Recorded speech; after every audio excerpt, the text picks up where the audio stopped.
This week on Unglossy. So I love to talk to other people about their big pimping moment or when did they find their burger. You know what I'm saying? Because that's what I tell everybody. Like, yo, go find your burger, bro. Go Yeah, find go your find your burger. I burger. Go love find your that. burger, bro. Go find I your love burger. that. Like, get out here and go for it. But you got to go for it. You got to Yeah. go. And I mean, that's what we're doing with this. We're going for it. Like We're so going with- for it. with I think Unglossy I found and- another burger. And that's the thing. Yeah. When you actually dream for something and chase it and catch it, you start running after all that shit now. I'm a dog chasing taxi cabs and shit now at this point. Exactly. You know what I'm saying? Because I caught one. Exactly. And, Yeah. and I I like caught a it. car, bro. Now And I feel I like I like can catch all of them. From the top. Yeah. I'm Tom Frank. I'm Mickey Fax. And I'm Jeffrey Sledge. Welcome to Unglossy, decoding brand and culture. I'm Tom Frank, partner and chief creative officer at Merit Creative.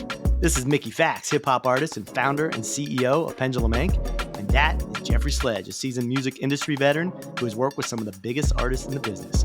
We're here to explore the moments of vulnerability, pivotal decisions, and creative sparks that fuel the relationship between brand and culture. Get ready for thought-provoking journey into the heart and soul of branding, the unscripted, unfiltered, and truly unglossy truth. All right, welcome back to Unglossy. Today's guest, Jeffrey. This is an Yeah. icon that doesn't even begin to cover it. Not even a little bit. You know this guy. I've known him since 1992. Was that 92 when you guys signed? 92. 1992. I always tell people I actually was the first person they met at Jive because the guy who ran Jive was always notoriously late for meetings. So his secretary at the time called me and said, "Sledge, those guys from Houston, from Texas are here. Go talk to them." And I'm like, "What?" So I went in the conference room. It was Bun, Pimp C, miss him dearly, and Pimp's mother, Wes, who I miss tremendously.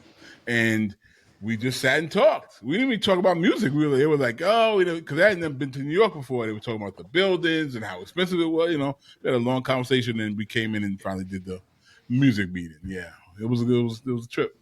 Mm-hmm. So you got to introduce this guy first, though. I'm just waiting. Oh, yeah, I'm talking like I ain't even say his name. So yeah. we have the infamous Bun B, Bernard Freeman, Bun B for the infamous UGK, and now I can't think of a word, but the amazing Trill Burgers franchise. He also does the rodeo for the music for the rodeo for Texas. He's also a college professor. He does the Gumball Rally. Like, he's a foodie. He's a movie aficionado. Does fashion aficionado. He does everything. Can we just call him the Burger King? No. The. We're gonna get you there. Maybe Hey, the. But let me just say this, folks. For everyone listening, we got a little surprise coming at the very end. So you got to stick with us. You got to stick with us to the very end for this one. I'll make sure to stick around for the surprise. You stick all the way around. Exactly. Sounds good.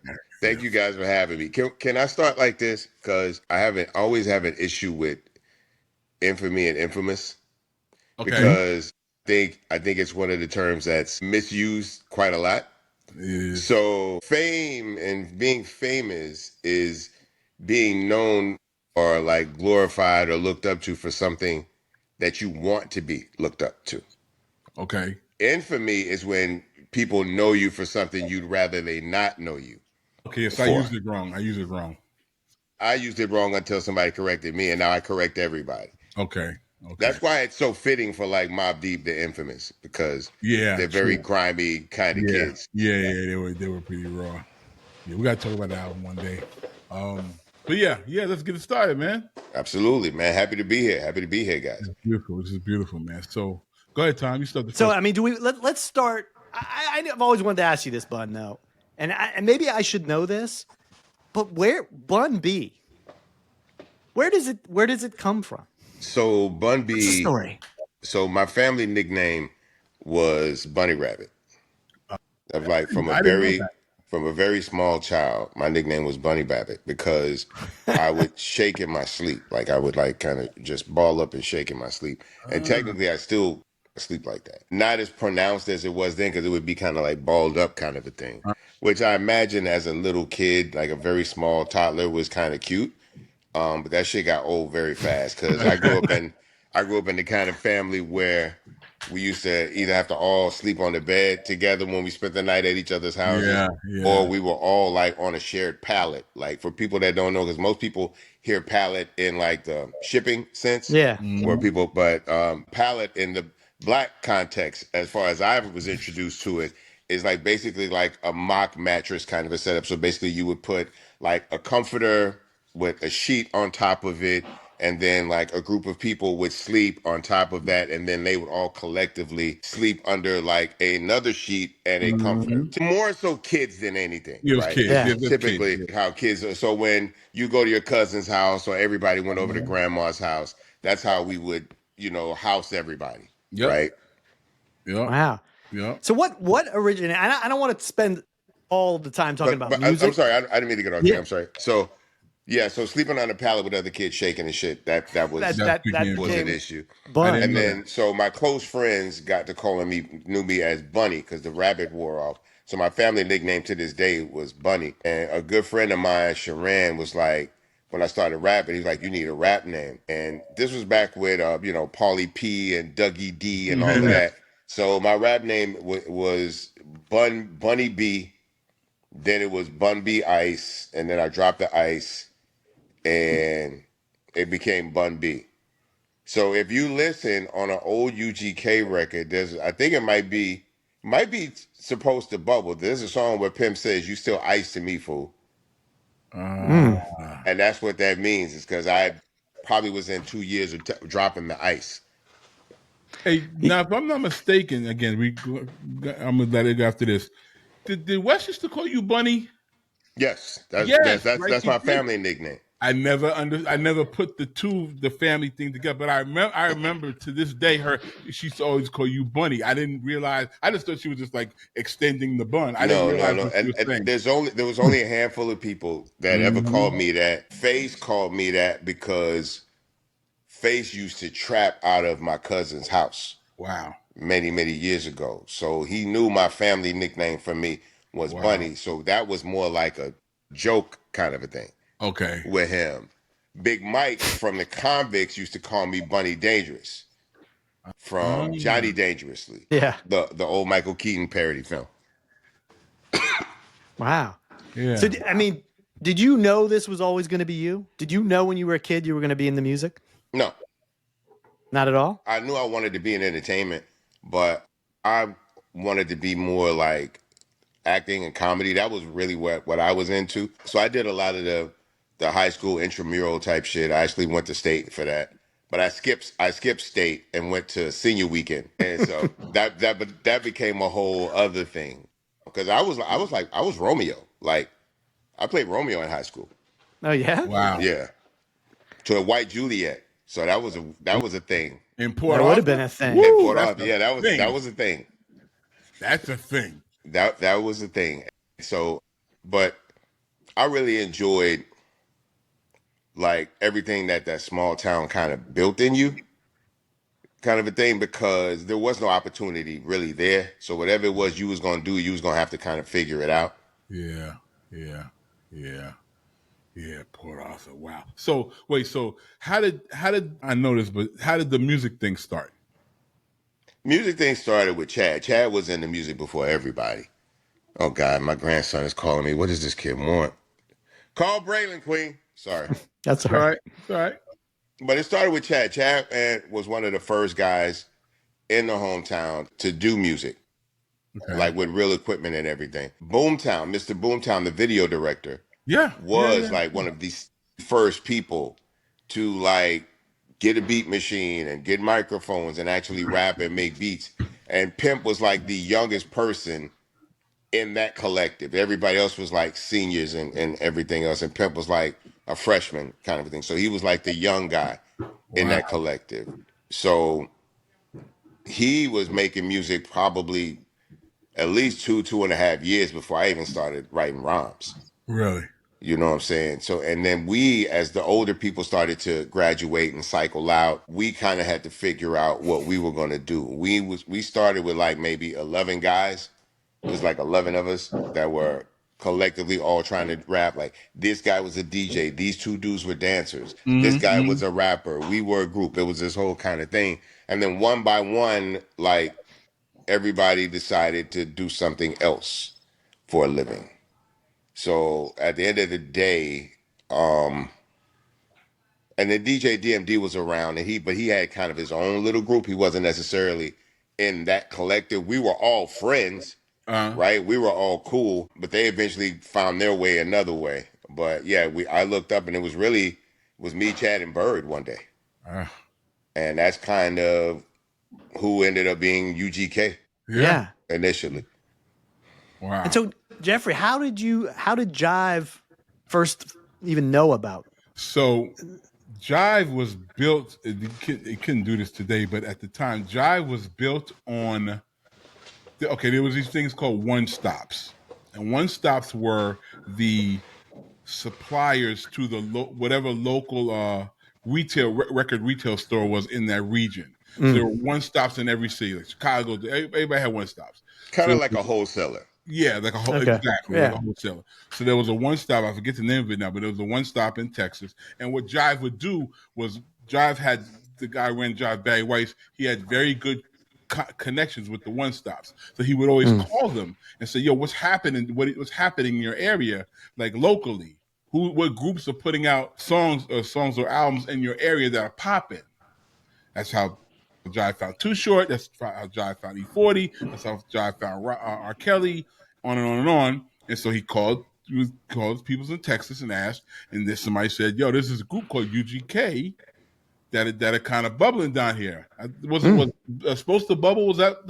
No. Tell me something good. So there was a local radio show here called Houston Hometown. Yes. And like every couple of months they would do a contest, and the winner would win studio time to press up a record. And so we got in on the last day of that particular cycle of competition, and we got more votes than everybody else added up for Tell Me Something Good. Yeah. But they disqualified us because we were already with Russell. We were already with Russell Washington and Big Time. We already had a record deal, technically. So they disqualified us from getting the single. But because so many people called in, and we didn't know this, apparently you were not supposed to be able to be played on the radio if you didn't have a record for sale. At the time. That was what I had heard at the time. But because there was such a big demand and we were signed and the record was getting ready to be pressed and be released, they went ahead and just put it in the rotation locally. Yeah. And I think that the week we dropped the independent project, not Too Hard to Swallow, but the first UGK, the first UGK independent project with Big Time Records was the same week that Crisscross dropped. And Crisscross was the #1 record out of every one stop and wholesaler except the one stop here. Wow. And we were the only thing that was like competitively over that weekend, like selling units in stores comparatively. And so the first call we got was from Warlock. So the record company's phone number was the phone that Big Time Records store in the flea market. So I worked the record store, so I'm answering the phone. Yeah. So it was like Warlock called, then the label that had Mix-a-Lot and those guys called. I forget the name of that label now. Everybody started calling, right? I don't even know if you know this, Jeff. So everybody called this week, right? And it was a Friday. Everybody was calling. And then I go to work Saturday and nobody called, right? Like nobody called. And then Sunday, nobody called. And so we got nervous because we felt like we overplayed our hand, like Profile, you name it. Who was EPMD was on? Were they on Profile? EPMD on Sleeping Bag. On Sleeping Bag. Everybody called, like from the smallest to everybody called. Wow. And then over the weekend, like Sunday was like, yo, ain't nobody calling. Like we might have fucked up. We're not thinking it's the weekend. It's the weekend. Yeah. Nobody's in the office, right? We don't know how this shit go. Yeah. Right? So we like, fuck that. First motherfucker called Monday. We signing. And it was Jive. And it was Jive? It was Jive Records. I didn't know that part of the story. The funny thing is that across town, Tony Draper's watching this the whole time. Wow. Tony Draper's watching it the whole time. And he realized that we signed too quick. We didn't get enough. Yeah, yeah. Wow. So you fly to New York. You've never been to New York. I've never been. I think Chad had been with the choir younger. Him and Mitchell Queen had been, because that was the first iteration of UGK. I think they had been to New York before. I had never been to New York before at all. So seen it all on TV. Yeah. Wild place. Yeah. I'd see like a legless homeless person like Eddie Murphy and Trading Places and shit like I have all these different ideas of what New York is, and then we get dropped off of Columbus Circle. I think it was a resident. It might have been Radisson at the time. Or that was where the original Empire Hotel. One of the two. But that was where it might have been the Empire. That was where, and then the lobby was the original Blue Note. I didn't know that. If I'm not mistaken, I think the original Blue Note was in that building. And shit got very New York very quickly because Chad wanted to go to Harlem. I got a story about that too. And so we took a cab to Harlem. Yeah.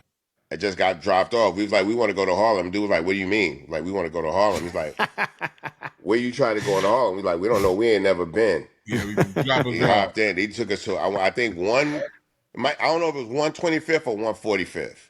Probably 125th. Well, I think it might have been 125th. 145th was interesting because I don't know what that was. I don't know if it was this trip or another trip. You guys wanted to get a haircut. That was the trip. Yes. And my barber, I lived in Harlem. My barber, Lenny the Barber, well, it was Sam Gore's shop, but Lenny the Barber, he was our barber. And I was like, I got these guys in Texas who want to go to haircut. And I brought them to the barber shop. And they had the two food joints across the street. They were like, don't get the Chinese, get the Jamaican. Yeah. And then they linked us up with the record store dude around the corner where you get the right? Yep. So, and we just, just getting a cab though, like trying to get the cab. And the dude he could tell we not from New York. Yeah.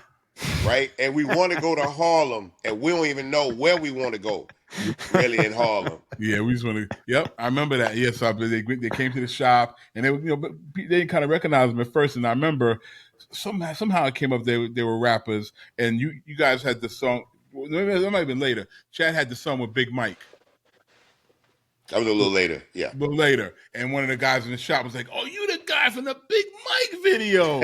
and then later on, I would go to get the haircut. It was like, "Your boy was here." And I'm like, "What were you talking about?" And Chad would come to New York and go there by himself. And because tell me he was in Harlem. He would just go hang out. He would just go to that barbershop. Yeah. Chad would go to New York, and he would either go to, or probably both, but I don't know in which order, but it would be go see Lord Jamar and Branson. Yeah, Branson. Yeah, Branson was right. Him and Branson were very, very good friends. Branson was right up the street. Yeah, man. Yeah. Yep. Those were the days. Chocolate tie. The real chocolate tie. The real chocolate tie. Yeah. Yep. So yeah, that's what happened. That's amazing. That's how it started, actually. Yeah. But Jeff and I never talk music. We talk other people's music. We never talk. I've never talked UGK business with Jeff. It was with me and Bun. We always talk culture, whatever's going on in the culture, whether it's movies, TV. Like I still remember things like, Tom, you remember the Dallas Cowboys used to do this back when they scored. So Bun actually, I remember being in the car, Bun's car, and we were talking, and he explained to me what that comes from. I don't know where that comes from. Not football. But what happened is, it's like a raise the roof kind of thing. Yeah. But it's a raise the roof gesture. But if you're in the car, you would hit the roof. Like when a song, that's how I hit the roof. The song was like, the song was, you were really feeling what you was listening to. You were really in the moment. Yes. Yeah. You slammed the roof of the car. And the Dallas Cowboys picked that up, and it became this national thing, and nobody really knew. Nobody even knew where it came from. And it wasn't even a Dallas thing. No, it wasn't a Dallas thing at all. Dallas is far from Port Arthur. It wasn't a Dallas thing at all. Yeah. So it's always these cultural things that we would talk about. And I'm always a kind of very curious person when it comes to culture of whatever city I'm in. Yeah. I want to know, what do y'all do that? Or why y'all wear your pants like that? Or how come y'all wear those sneakers? How come, so me and Bun, he would just always be explaining shit to me. And then other thing about Bun and Chad is they were scientists really with the hip hop shit, right? So unlike a lot of other groups, they listen to everything. So we'd have these conversations about whatever was out. It could be some New York shit. It could be some Chicago shit. It could be some Bay Area shit. And obviously it could be some Texas shit. It could be some Miami shit. And they had heard it. They had heard the whole album and broke it down. They were studying it and breaking it down. Pimp's breaking down the sonic aspect of it, and I'm paying attention to the wordplay, to the lyrics. Exactly. Is that how you two worked? You were more on the word side. He was more. Yeah, no, I didn't know music. And not to take away from Pimp. Pimp was an amazing writer as well.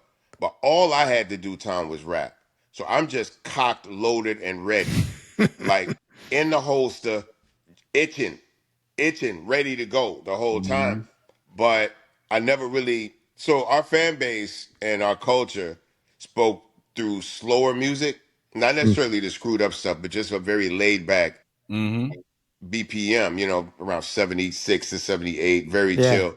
And for me, which is fine, right? We're making the music the bass wants to hear, but I can't really rap like I want to at that tempo.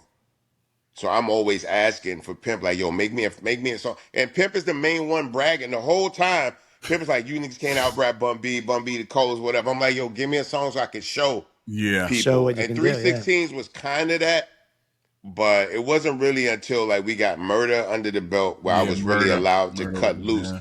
But it's one of those things where I liken it to Outkast. I think the only reason that Big Boy doesn't get the proper recognition he should is because he's rapping with Andre. Yes. I feel like Chad snapped. All the Pimp C quotables come from Murder. If you think about it, got cocaine numbers, you would think I was lying. All the fly shit, you know what I'm saying? Yeah.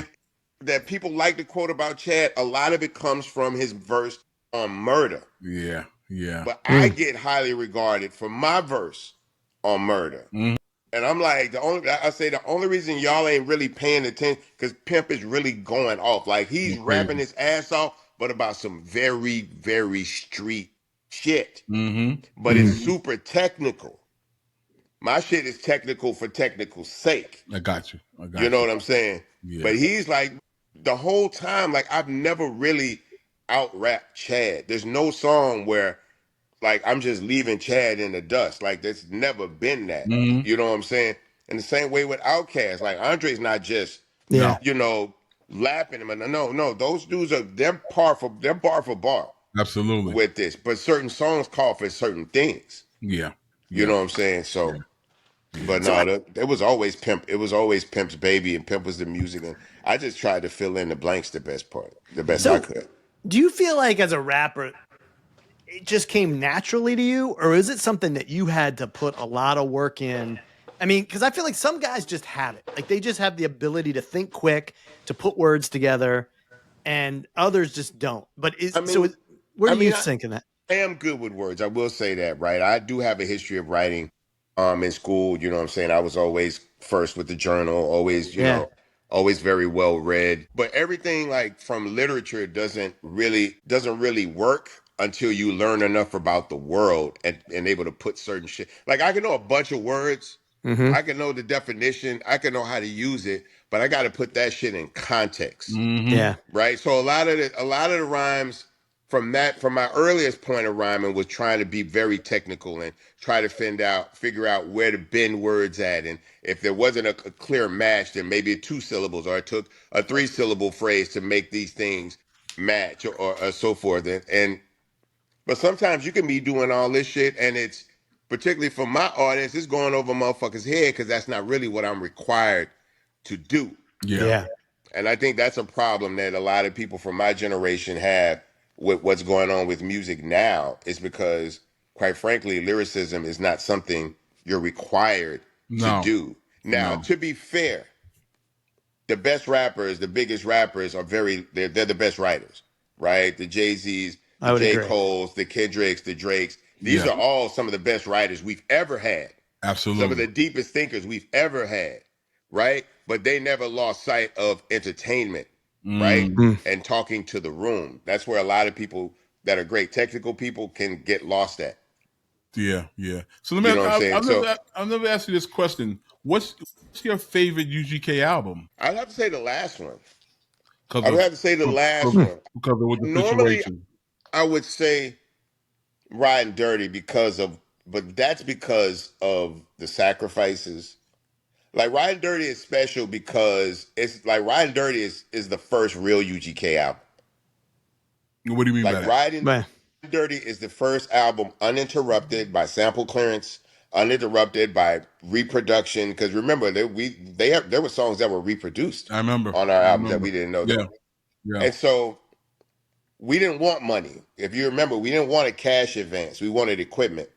And we wanted creative control. That was the only thing that, and we kind of sacrificed the advancement of cash because we just didn't want the music to be fucked with. Yep. You know what I'm saying? Now, all things being done, like we were still getting, like we were renting equipment, but we were renting it from the record company's equipment store. So I'm still getting double billed. I'm beyond it now. I'm beyond it now, right? Like I persevered in spite of, but that was the kind of shit we were dealing with, and it was really like, well, if that's what you want, yeah, fuck it, go ahead. I'm getting mine anyway. But that's the first album where the actual vision was uninterrupted. Every song we wanted on that album made that album. The ability to mix in Dolby, like letting us actually really mix in 5.1. Ridin Dirty being recorded in the beta version of Pro Tools. Like a lot of people don't know that. It's the first rap album recorded in Pro Tools. I didn't know that. In the beta version, because Skip Holman, where we recorded, Skip was the #1 radio commercial producer. So he had the largest sound bank. That's where Joe met him through that.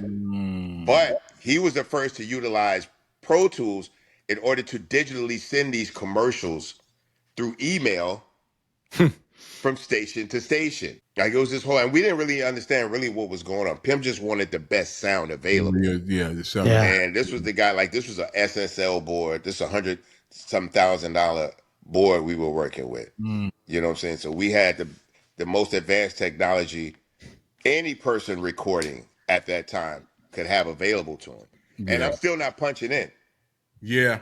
Like I'm literally one of the first rappers, if not the first rapper, with the ability to punch in a verse. And I'm recording murder. Straight through.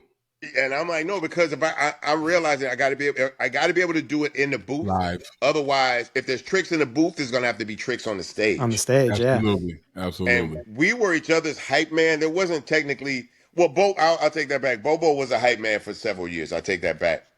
But Bobo was more of a hype man as energy, not really like filling in words or anything like that. Pimp and I kind of played off of each other as far as ad-libs and things like that.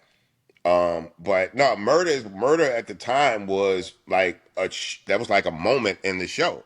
I used to do murder where I'd light a cigarette and put it on my ear and then do murder. And then, because I had timed out how long it would take for it to burn down to my ear. Burn down to your ear. Wow. It made for good stage theatrics. You got to realize, UGK, even up to this point, we had only had like 2 music videos. They were both under maybe 25, 30 grand in the 90s.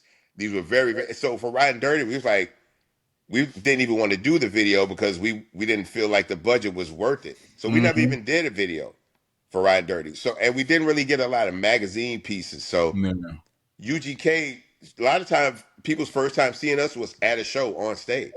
That's why Pimp used to bitch about the music so much, because this is it. Every time we did a show for the first time in the city, it was the make or break moment.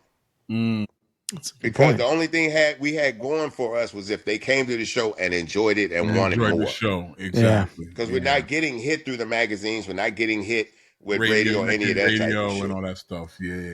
So what do you think? What do you owe your longevity to? I mean, you've been in this business for a long. I've been myself this entire time, right? To the point where anybody that's met me throughout this, let's say through the music, right? So we're starting in 92 professionally. Right now we're in 25. So this is 33 years of music. And I don't know if you can find anybody that can really tell you I'm a different dude. Now, there was the period where I used to smoke fry and ride around with guns and all that type of shit. I was different back then, but I still listened to the music I listened to, watched the movies and read books. I did all of that shit. You know what I'm saying? But I'm still, everybody that knows me personally, I'm still the same dude you've met the same time. I'm still interested in most of the same shit. You know what I'm saying? I'm still concerned about a lot of the same shit. I still listen to the same shit, talk about the shit I used to. I've been someone that people can count on as an entertainer, as a performer, as a mentor, as a collaborator, as a friend, right? I can call Bun for this situation, this song, this show, this experience, this moment, and I know exactly what I'm going to get from Bun. Yeah. Consistency. What is, I'm trying to think of her name. Carrie Fisher. Oh, Carrie Fisher in her latter years, the actress. The actress, yeah. She was a script doctor. Oh, I didn't know that. And yeah, and so script doctor's job is to come in and fix a scene, basically. Mm-hmm.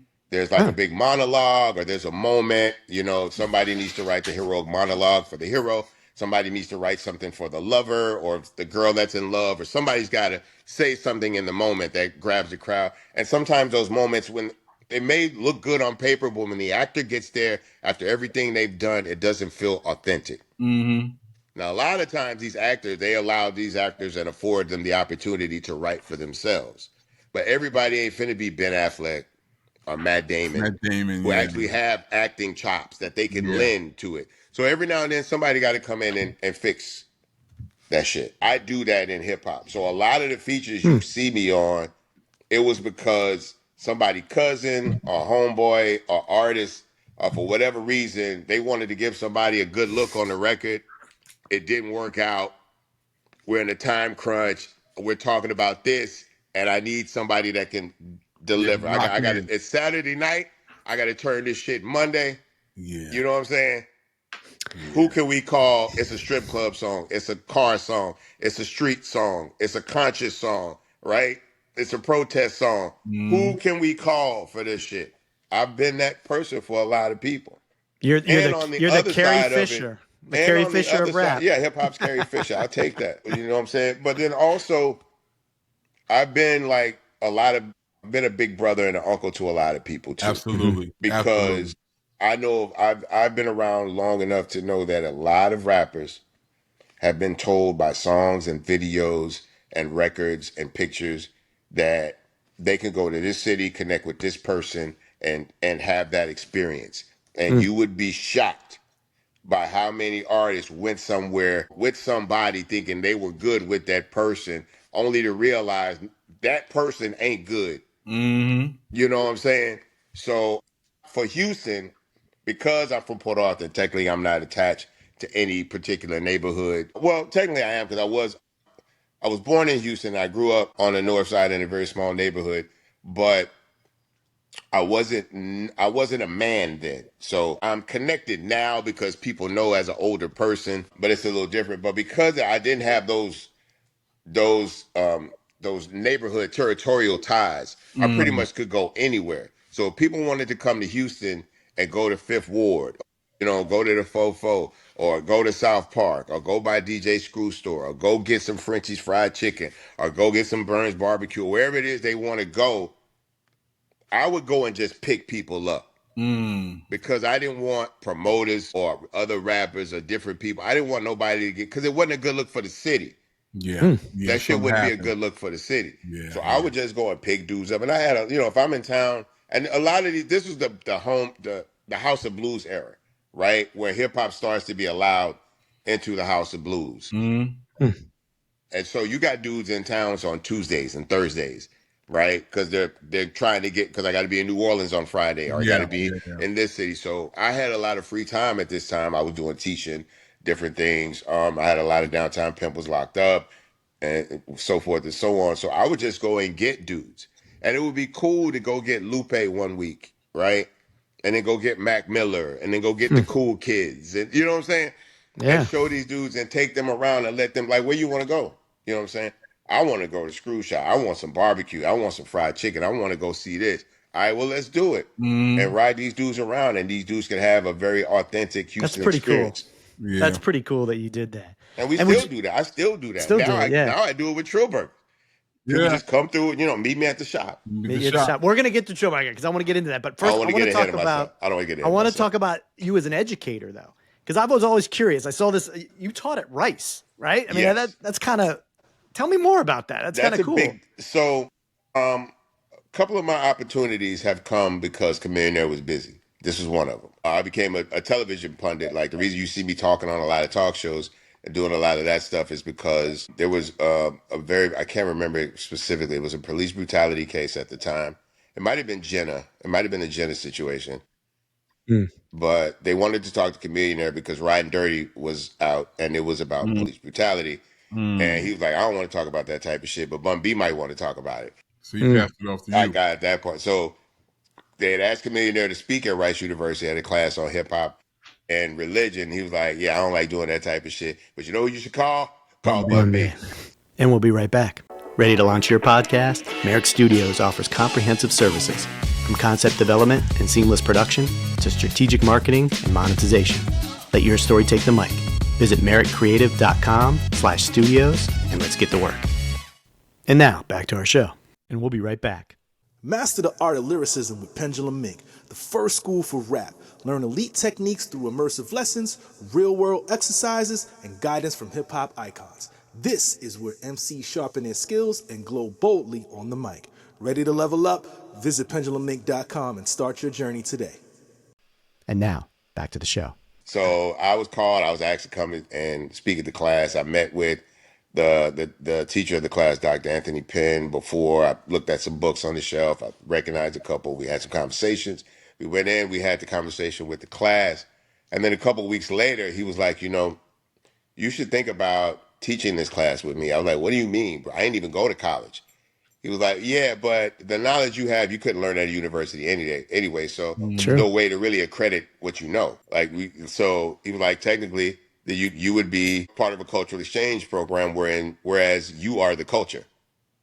So this was about bringing Houston's culture literally onto the campus in form of B as a co-teacher in this course. And then we would take the university out, and because it was a course on hip hop and religion, we would teach a course in a studio. Then we would teach one in a church, so that you could see the spaces in which these things were actually practiced in. But how long did you teach over there? I taught 3 semesters over a 5-year period. Okay. It was alternating. Okay. But I was really concerned because I never lectured or anything like that. You know what I'm saying? I don't come from academia, so that's a whole different way of speaking. And our class isn't like, well, college for that matter, isn't really like memorization and regurgitation. That's high school shit, right? Yeah, that's true. Like for the most part. And I'm at a Rice University. I'm at a private university. I'm in a humanities course. Yeah. So a lot of this is really just about how they see it. You know what I'm saying? How they perceive the things we've told them to read, the songs we've showed them, the things I kind of talked through, different things. It's just really how they perceive it. And some of them, well, most of them, frankly, had no frame of reference for hip hop because we're starting from post-slavery, Reconstruction, Jim Crow, all of that, the Black experience, Black culture, how it's spread, how it's taught, how Black people get information, right? And typically it was either, after slavery, Black people either chose to reclaim their minds or their bodies. And what I mean by that is that people that wanted to reclaim their mind typically went to the church. The church was what the pastor was typically the most well-read Black person in town. He was the only person really allowed to own books because he preached at the church. And so that's where people would get education from. So a lot of people really went to the church for, to reclaim education and knowledge of themselves for the world. And then other people wanted to reclaim their body. And that's where the idea of the juke joint. So you see it in centers, right? And you guys have seen centers, right? I'm assuming. Yeah. So that's what, if you see the centers, it's split between the church and the juke joint.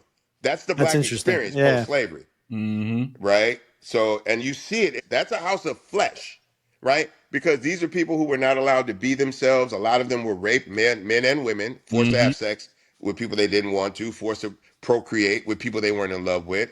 So the juke joint was where people could go and reclaim their body and have sex with who they wanted to have sex with, and dance how they want, move their body in the way that they wanted to.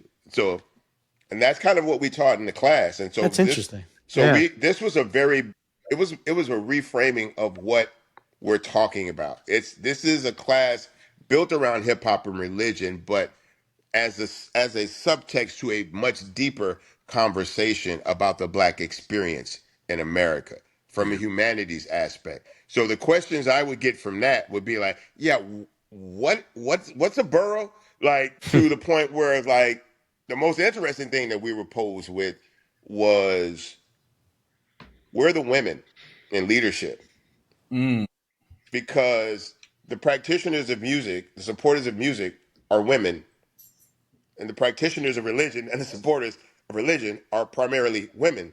But there's no leadership in either one. Yeah. Where's that coming? And then we realized, like I had TAs, we had no women TAs. We had no female representation. Wow. So when we came back, we had to bring on 2 female TAs into the class to have that perspective represented, both from religion and hip hop, and be and open to realizing we didn't think that through, obviously, you know what I'm saying, as men. Yeah. So it was an amazing exchange of ideas and perception and Would you points ever of do it reference for again? people. No, I would love to do it again. Yeah. It was something I did because frankly, music wasn't fun for me anymore at the time. And I just needed something different to do to engage my time. It does not pay well. But it was cool. I'm gonna be honest. I don't think I'd ever felt as adult as I did, like sitting in the office on like office hours, like if kids wanted to come in and talk before or after class. And then Queenie used to work out like right around the corner, so she would meet me in the faculty lounge for lunch. That's some different shit, bro. You're a That's true some adult different right shit. there. I'm just telling you. On literally the #1 university campus in Texas, which Rice University is, alternates between the number 15 and number 17 college in America. Like it's extremely prestigious, and to have be able to park here and scan my little badge and all that type of shit. And we sitting there, and I'm teaching in. I got shawl collar sweaters, and I might wear a sports coat. I'm on my grown man shit. I'm ordering shit from what's your man name in Brooklyn? The grown man shit in Brooklyn. You mean Brooklyn Circus. Oh, Brooklyn Circus. The Brooklyn Circus. Because back then it was the beginning of like web retail, and I could order some of that shit. Yeah, he was. And that was like that fly black man on campus type collegiate type shit. So that was my shit back then, man. But then Queen was like, you got a job in the daytime, but this ain't your day job. You got to get back to music. Get back to music. We found a path back to music, and I still talk to Dr. Penn, and we've talked about bringing this course back, but from more of a civics approach. Because I think that's something we're not really having in mass. And then I'm really getting back to like in 2025, what are our respective moral obligations in this society? You know what I'm saying? Because I think people put their religious beliefs into what they believe everyone's moral obligation is. And I think there's an underlying note to what you believe that within your religion represents. And that's really what we're representing. You know what I'm saying? Because you can't say you're a Christian but you are cool with this. Yeah. You know what I'm saying? And you can't say you're a Muslim, but this is haram. You know what I'm saying? If we take that away from the conversation, we'll have a lot more in common. But as we know, people will live and die behind their God. Yeah. And I ain't got time to argue with them about it. Yeah. You know what I'm saying? But it is an interesting thought. If you take religion away from that conversation, it is a completely people different... insert religion into the conversation to make it awkward for you. Yeah. Right? That's the thing. Then when they deal with an atheist or an agnostic who doesn't have a dog in that race, now they it's a mock offense. They're off kilter because it's interesting. A lot of what we deal with in modern time, particularly with social media and the way we communicate, is posturing. Absolutely. A lot of this shit is 100%. It's posturing. 100%. All of social media is posturing. I try to be very careful not to be emotionally engaged with people conversationally. Yeah. You know what I'm saying? Like, I just try to because I'd send the wrong signal to you right now if I argue with you, because you would think I give a fuck more than I really do. Yeah. Mm-hmm. You know what I'm saying? So I would rather not even... I think it's really affecting your day. Yeah, absolutely. No, it ain't even that serious, bro. I'm going to let you hold that. You got it. I'm going to let you hold that. You ain't finna put that on me. Like, I'm going to let you hold that. Yeah. So over time, though, with Rice, with advocacy efforts, you have become somewhat, I call you the mayor of Houston at this point. That I've had that thrown on me a lot. I know what the job is for a mayor. I've been courted about it. There's been studies, people have put, feelers out and talked to people. And I've talked to a couple of people. I had a good conversation with Kasim when he was mayor in Atlanta, when it was backstage during the Outkast reunion concerts. And I asked him, I said, I'm being vetted right now for mayor. I'm still trying to consider if I even want the job. I was like, what is a job? He says, I'll be very honest. It's a lot of dealing with people that you don't want to deal with on a daily basis. He says there are so many representatives of so many different groups. He says, and for your city is twice as diverse as my city. Absolutely. So you've got to go and you're gonna spend a lot of time just shaking hands and trying to put out fires and, trying to find some balance between two different people, that want the same thing. We just see two different paths. He says, but every now and then, he says, there's a little old lady with a pothole. And she's been asking people and nobody helped her. He says, and you might be in the neighborhood and you might run over the pothole and get out and be like, what is this? And that old lady will tell you, I've been calling people and telling. He says, and you can make a call and somebody can come the next day and fix that lady's pothole. He said, it's the little victories, bro. He says, there's just not a lot of big victories. And I talked to, Sylvester Turner, rest in peace, who was our mayor for many years. And he was like, bro, you're a manager. He said, like, you're managing the city, you're managing the budget, you managing egos, and you managing emotions. He says, and the first thing you realize is that a lot of things you like to do, you can't even do that shit no more. He said, like, you, Bun B, ain't no more concerts for you. No. He said, you can't be somewhere on stage and a fireman die you're supposed to be, when the city worker dies, you have to go to that house. Exactly. And Talk inform that family. Yeah. And then, like, if a cop or something gets killed by a criminal or something, I got to go and talk to that family. Then I got to go on TV and tell the city we're gonna get this motherfucker. Like, it's a lot, bro. It's a lot, and it's a thankless job. Yeah. The minute you choose to run, J.J. Watt said it. I've said it before. We said it separately. Like, the minute you choose to run for office, half of the people in the city that love you now hate you on principle. Yeah, they hate your ass. Yeah, on the strength. And it's resources, right? A lot of people run for the office because of the resources that are available. The people that like really want to affect change, you have to be in the game and have to hold some kind of power or some position to really affect change. And then you get in there, but you have to do this to get the change you want, and it lends itself to too much compromise. And as a person with my public position, I can get to those resources, right, without having to put myself in a compromising position because I don't need your votes in 2 years and all that type of shit. Exactly. So maybe stick to being the unofficial mayor. Could I be the mayor? Yeah, but that ain't a reason to be the mayor. Yeah. Yeah. I don't think just because I could be the mayor, that ain't no fucking reason to be the mayor. Yeah, I'm gonna get jammed up. They gonna put a bunch of shit on my desk. They gonna wait till I'm busy. I'm gonna sign some shit, and next thing you know, I'm gonna be under federal investigation in 3 years because somebody made 500, took 500, but made it look like I took 50 or something. Yeah. No, I'm good over here, bro. I'm good. I'd rather be doing this type of shit. Yeah. So wait, so tell me about how the idea for Trill Burgers started. That's what we got to get into. I'm getting hungry thinking about it. So me and Premium Pete, I'm sure you're familiar with Premium Pete. Of course. We met over sneakers, but we bonded over food. This is when I was still eating like a fat dude. Yeah. And Pete always wanted to go eat, which was always mind blowing to me because Pete's at least half my size, right? Back then I might have been 1.5 heavier than Pete. But it was a bottomless pit with this dude. The dude could eat you under the table. Absolutely. And so he came up with the idea of like, no, let's start a blog. Because you're traveling, you're eating a lot of shit. I'm traveling, I'm eating a lot of shit. Like, let's show. I bet people would love to see the shit because that's what we're doing. We're going places. He's sending me pictures. I'm sending him video, right? Like, we should just do this. We were like, at the very least, we might be able to get a good restaurant table, right? Build relationships, get tables in restaurants. Yeah. Somebody might send us the new snack, right? Like Baby D or some shit. She got the hostess cookies that ain't out yet type shit. But it also ended up being like this little guide to people eating different types of food. It kind of took on a life of itself we have people that contribute to it now. And we created a function of it with a hashtag, what did you eat today? That was the thing. So we put that hashtag. So anybody that posted something with that hashtag, we would put it up on the site. That's cool. So that just helped it grow more and more and more.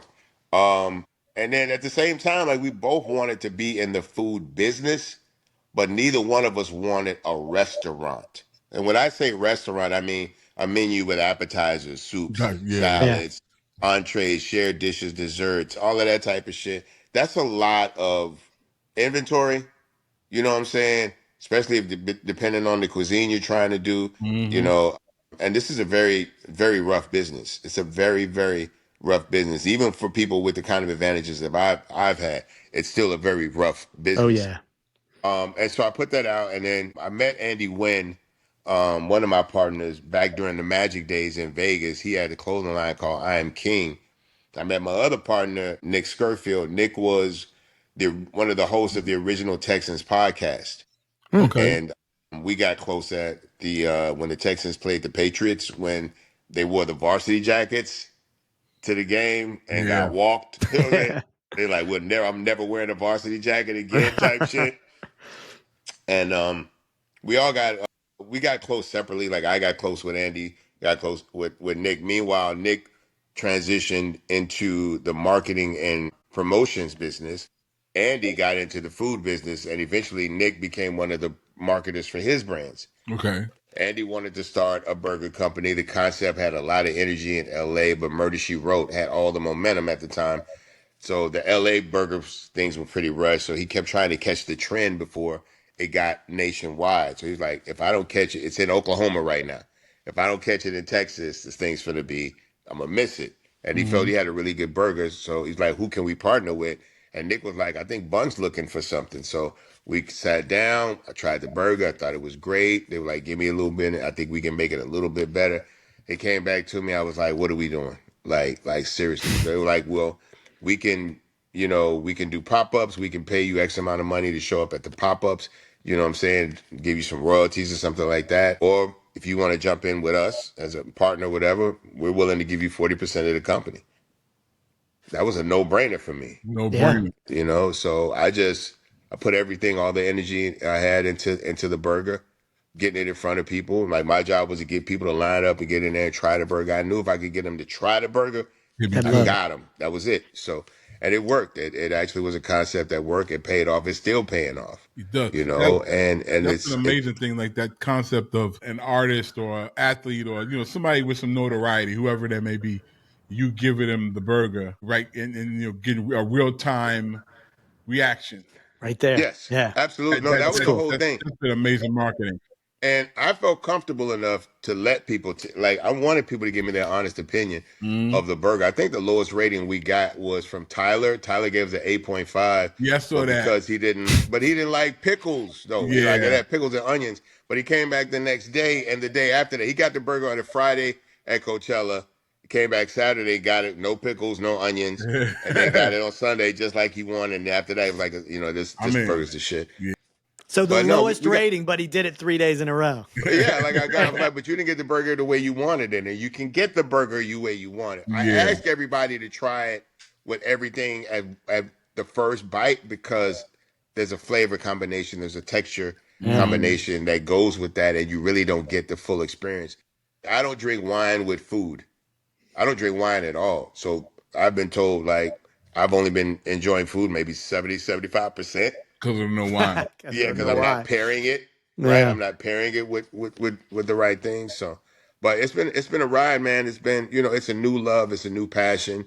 I'm still learning things. You know what I'm saying? I'm very new to it, so I'm just trying to, you know, learn from my mistake, listen to my partners, trust my partners. You know, I've had issues with that already, but it's something I really believe in, and I'm going to keep pushing and growing this company, man. I really believe that this could be a big thing. I think this could create generational wealth for the owners. I think our children, should they want to move in this space, either from the culinary aspect or from a business aspect, I think it's a great entry point. My niece works there. My nephew works there. Red's daughter works there. My granddaughter works there. You know, it's a great summer job. Yeah. It's a great summer job for people, but there's actually a lot of room for growth in this company. This is very early, and my family the kids couldn't contribute to the music. That's already there. They were born into that, right? Yeah. My grandkids, they were born into that. But with this company, they're here now at the beginning. At the ground floor. That's cool. Yeah, absolutely. I'm like, yo, do you want to take some business classes? Let me know. I'll invest in that if you bring that here. Yeah. You know what I'm saying? Yeah. And you're having a lot of success, right? You were on was it the Today Show? Did I have that right? Yeah, we won Best Burger in America That's on amazing. Good Morning America. On Good Morning America. Good Morning America. Sorry, Incredible. Good Morning America. No, Yes. but we've had really great success. I mean, we've collaborated with. You couldn't have told me that nothing in my life would have had me partnering with Levi's, much less a burger. You know what I'm saying? Yeah. Traveling around the world, we did the burger in Malta. Most people don't even know where the fuck Malta is. You know what I'm saying? Yeah. Godzilla, like a Godzilla collaboration, like the Japanese Godzilla. Yeah. Right? The original, just so many different things, man. Like the things that we love to do outside of burgers, we've been able to do with burgers, slowly but surely. And it's a fun ride, man. I can't wait to see where this shit go. For real. I think this burger has the potential to be here longer than me if I do it right. If I do this right, It's gonna be around a long time. What's the big goal? What's the big vision of it? I mean, do you want Trill Burgers to be all over the United States, all over the world? Like, where do you see it going? What's the future? I would love to have enough locations to where if people want to try it, they can have access to it. That's the thing. I feel like everyone in the world should try a Trill Burger at some point in their life because they're missing out on. Because a friend told me, he's like, your burger's the best burger in the world. I was like, well, how do you know that? He's like, because the best burgers in the world come from America. You have the best burger in America, so that's technically the best burger in the world. Yeah. Now I've been to some places. I found some badass burgers. I went to Paris for Fashion Week last year, and I found a little spot, a very nondescript spot in a nondescript road, and that motherfucker was close. I was like, that motherfucker was close. I was like, yo, this bitch is good. I was like, this bitch is good. And I was talking to the chef, and I showed the chef who we were and showed him that. And he was like, so you're checking competition? I said, yeah, because I said, in my mind, I really don't think anybody can make something close to what we do. I don't think anybody's getting close. I said, this is very, very close. I would not want to deal with your burger and a customer on a daily basis because it could go either way. Like this. But I think with us, you pay for the burger, but there's a lot of culture that you get for free. Of course. And it provides an entry point for people who want to go deeper. There's a lot of people in Houston that go to Trill Burgers and eat the burger. They ain't never heard a Bun B song. They don't know what UGK is. They don't have any frame of reference for that shit. Yeah. They probably had it at the rodeo, and all they know is people said this was a good burger. They ate it. It was a good burger. They come and because they want to get a good burger. We get the flatbed trucks with the 4 flags and somebody coming in like, yeah, you guys could use some MAGA merch in here and all. No, Trump Burger's around the corner. Exactly. Like there's a Trump Burger here. Is there? Yeah. You have a Trill Burger and a Trump Burger? Yeah, there's a Trump Burger probably less than a mile away. No. Yeah, probably about a mile away. About a mile away. Wow. I didn't know that. And they're already in legal trouble. They're in lawsuits against each other. So just like I was getting hungry and now you had to bring that up. He likes to sue everybody, Hey, so let me ask you this question. You're an entrepreneur, you're an educator, you're a mentor, you're an artist. What advice would you give to a young person who's getting into the music business, who's an entrepreneur? What's the one thing that you would say then do this or think about this? Think about where your equity translates. And when I say that, what I mean is that realize where they know you and where they trust you. And see if you have anything else to offer those people in that way. The only reason I would have even allowed this burger to be called Trill Burgers is because I felt it was Trill. Because we can question a lot of different things about this burger, but if we got to question the idea of whether it's Trill or not, we've already lost. You lost. Yeah. So Trill Burger would not work with somebody outside of me because the first thing we're gonna ask is what makes you who told you was Trill type of thing. Before we even get to the burger, talk to me about this Trill shit. What you know about Trill? People are gonna ask you about that. Yeah. People are Yeah. gonna question that Absolutely. shit. Somebody Absolutely. gonna, like I said, somebody gonna approach you about that. Somebody gonna approach you about that. But I think at the end of the day, we realize that this burger is now a cultural export. Like this burger is in the same way that people argue about who the favorite rapper is. People are arguing about what rappers doing the best business and all that type of shit. I got a long way to catch up with vitamin water and all these different champagnes and all that type of shit. But give me a minute. Give me a minute You're on the because way. You definitely on I'm the on way. the way. Because and the reason I know because I'm in a space now where when people come and try the burger and I get two different answers. People that just really like the burger be like, man, this is a really, really good burger. It's a badass burger. People that are like entrepreneurs and business minded people, they try it and they say, you got something. Like, you got something. Like, this is a pure product. This is a very real, legitimate product. It's not a fraud. And you know what I'm saying? This burger lives in spaces that I never am in. You know what I'm saying? Like, I can't be in there every day to sell this burger. This burger's got to live on its own. Yeah, it's got to stand on its own too. You know what I'm saying? Dave can't sell you Wendy's every goddamn day. No. Ray Kroc can't go to every McDonald's. You know what I'm saying? Yeah. So this burger has to be legitimately real. And people realize, because you eat this burger and then you go home and you try to eat another burger, you fucked up. Yeah, you like this shit don't taste the You're same. fucked up. And it's not just the fact that it's a smash burger. You go and eat just another general burger in terms of the flavor combinations. You know what I'm saying?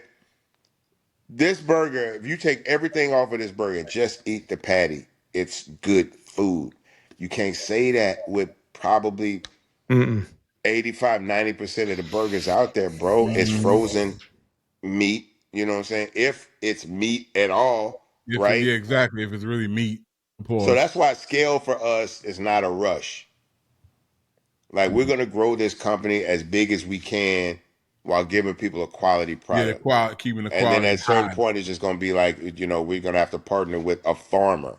Yeah. You know what I'm saying? Like, because, I mean, we sell a lot of food, bro. Like, I can imagine. we sell a lot of food at the store. And then when the football season starts, it's even crazier. Crazy time. Because we're open on Sunday at noon at the stores while we're open in the stadium. In the stadium, yeah. And we're selling thousands of burgers in the stadium in that 3.5 hour period. Yeah. Well, 4.5 hours because they start letting people in at 11 o'clock. And we got to have food ready to go at 11 o'clock. So it's a lot, bro. It's a lot that we do. It's hard work, but it's a legitimate brand. People getting good shit. People getting real good food. They can bring their friends to a game. It don't matter who you're rooting for. That Trill Burger is gonna be right on time. It's gonna hit regardless. Yeah. It's gonna hit, man. And you don't have to go. That's the thing too about Trill Burger. You don't have to go to the. I don't want to have something where you got to go to the good one. Yeah. The one on Fifth Floor is alright, but the one over River Oaks, that's the one that's what you don't want that. You don't want to do that. And I get people wanting to come to the flagship because obviously it's built around experience, right? You know what I'm saying? The other you want to go to the original. The other stores really people just want to get their burger and go home. Like the flagship store is for that's right, baby. We in Trill Burger. You know what I'm saying? It's going down, my nigga Bun B. I see you, baby. That type of shit, and I want to afford that to people. Yeah, because we get new tourists to Houston every day. Houston is sure. Like, you look at our sports teams, bro. Like, all three of our sports teams could potentially be perennial playoff. You know what I'm saying? Teams for the next few years. We get a lot of shit. It's the home of Beyonce, and that's the crazy thing. Like, Beyonce tours all over the country, but everybody assumes, wrongly, as we find out now, everybody thinks Houston's going to get something extra. Yeah, like even Houston thought that. So to see Paris get it, and then so everybody was like, "Oh, we know we finna get it in Houston, and we ain't get nothing." And then I think Atlanta might have been a week later, bro. It was like a week later. Like a week later, and dude came out. Everybody, Hove came out, and they broke out the horse, and it was like, oh my god, come on! And then they almost killed her in the fake slab. That's what Houston did. That's too much. But no, it's been a fun ride, man. We're still excited about it. We still got a lot a lot to learn. There's going to be some more growing pains because as we scale, right? Like we're at 4 now, we'll probably go up to 6 to 8 possibly next year, and then once we get to that point, we're gonna have to have some conversations. Yeah, think about it. Yeah. Yeah, because at some point, there's only so much self-funding you can do at a certain point. Yeah. If you don't come into this crazy liquid, and you don't want to be spending your money building your business. Everybody I know that's rich that's not how they're they doing it. Somebody else's bread. Exactly. You know what I'm saying? So we're figuring out how to maneuver that type of stuff. Well, we're getting better at it, but we don't want to build our benefits around mandatory growth. Like I see in the sneaker business, like you have a sneaker store and you be like, okay, you guys get 2 size runs. You're going to get 24 pair of the new shoe. Well, how do I get more pairs? Well, you got to open another store. I can only give you this per store. So if you want more shoes that make more money, you got to open more stores, which creates more overhead and more expense and all of that. So to get more money, you got to open another store. So it becomes a whole thing. Yeah. So we just have to rely on a model that we can handle. Yeah. You know what I'm saying? So we can keep hands on it, because I've seen a lot of great people build up some amazing brands right here in the city of Houston and bring in investors and bring in finance groups. And, one thing doesn't work, and, people lose their share and their stake in their stuff. And then the restaurant goes on and still got your grandmother's name on the goddamn door. And you ain't got nothing to do with it. And look, I'm no better. I can look back and see that I didn't make a lot of the right business calls for certain things because I was uneducated, but that's on me, right? It's on me to educate myself about this. You live thing. and learn. So you live and learn, but it doesn't deter me. That one thing I can say, none of the mistakes that I've made in life have ever deterred me from going in a path where I could potentially make a mistake again on the way to success. Like if I feel I can get there, it's gonna be hard to stop me from trying. Yeah. Tom, you want to do the announcement? I mean, we got to stop talking about food because I'm starving now and I want a burger so bad, and they do not have one right here yet. Well, I'm going to get one. But yes, we got a big announcement, folks, right? Yes. You want to start us, Jeffrey? So, or you want me to go? Well, you go, and I'll jump in. I'll go. You go. Y'all don't know what? Yeah, you go, Bun. You go. So, this beautiful backdrop that you see behind me, this is, if you've ever seen me do any interviews or anything, if you saw me on Shannon Sharp and Nightcap and all of that, see me there. This is the backdrop. This is Bun B's guest appearance, guest interview backdrop. But I'm gonna have to find a new backdrop because next week I'm not going to be a guest. I am actually going to be a host with you gentlemen on Unglossy, and we are partnering up to bring more content to the Merrick Studios family. I'm excited about this. It's a long time coming for me because one thing that I always say, I don't want to die with the game I've been given, right? So I need some kind of outlet to get out here and get this game. And at the same time, I'm in new spaces, so I still got some game I need to learn.